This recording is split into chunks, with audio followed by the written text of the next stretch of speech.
Assalamualaikum warahmatullahi wabarakatuh. Halo sahabat-sahabat sekalian, gimana kabarnya? Sehat semua ya?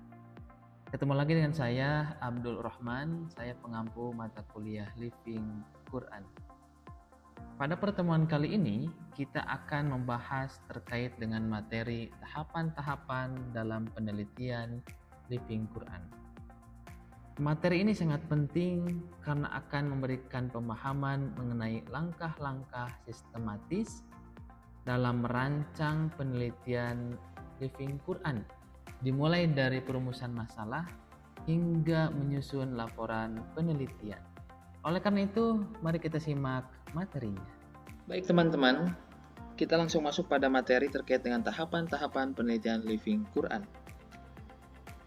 Apa capaian pembelajaran yang diinginkan pada materi ini? Kurang lebih ada 3. Pertama, menjelaskan tahapan. Mahasiswa harus bisa menjelaskan tahapan-tahapan penelitian Living Quran secara sistematis sesuai dengan kaidah metodologi penelitian.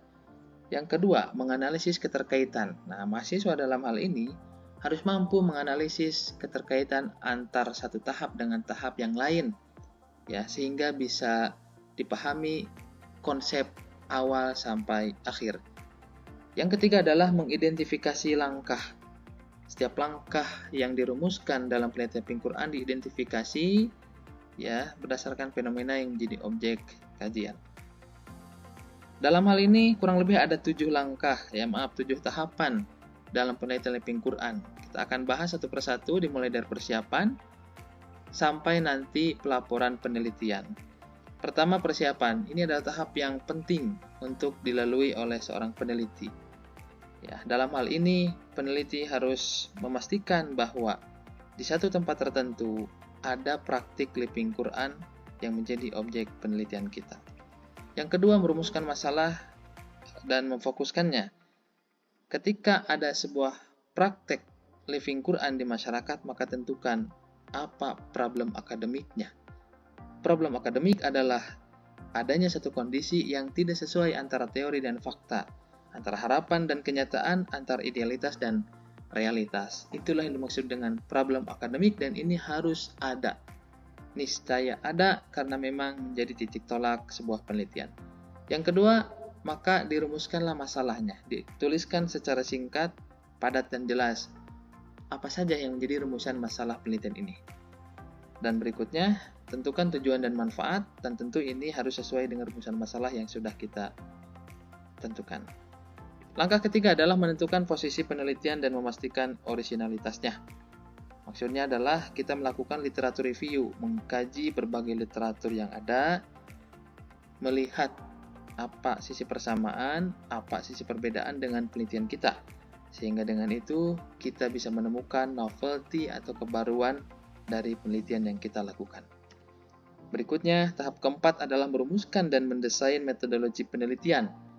Nah, sebuah penelitian tentu butuh metodologi. Maka dalam sebuah penelitian Living Quran juga harus ditentukan metodologinya seperti apa. Tentukan jenis penelitiannya, apakah kualitatif kuantitatif, pendekatannya menggunakan survei eksperimen atau studi kasus, sumber datanya apa, baik yang primer sekunder, lalu kemudian tentukan lokasi spesifik tempat penelitian kita. Langkah kelima adalah proses pengumpulan data. Nah, ini juga penting. Ya, pertama, mengenali data, kedua, menggali sumber, ketiga, teknik sampling dari sekian masyarakat yang ada, berapa yang menjadi informan yang akan kita wawancarai dan sebagainya, kemudian metode pengumpulannya seperti apa. Tahap yang keenam adalah proses pengolahan data. Disinilah yang menentukan hasil data. Dalam sebuah proses kita tentukan langkahnya dimulai dari analisis data yang sudah terkumpul, lalu kemudian reduksi data. Di sini kita melakukan proses pemilihan, pemusatan perhatian, dan transformasi data kasar yang muncul dari catatan-catatan lapangan, kemudian penyajian data. Nah, disinilah kita menggunakan metode deskriptif analitis. Disajikan data itu dengan narasi deskripsi dan dianalisis. Kemudian terakhir melakukan penarikan kesimpulan.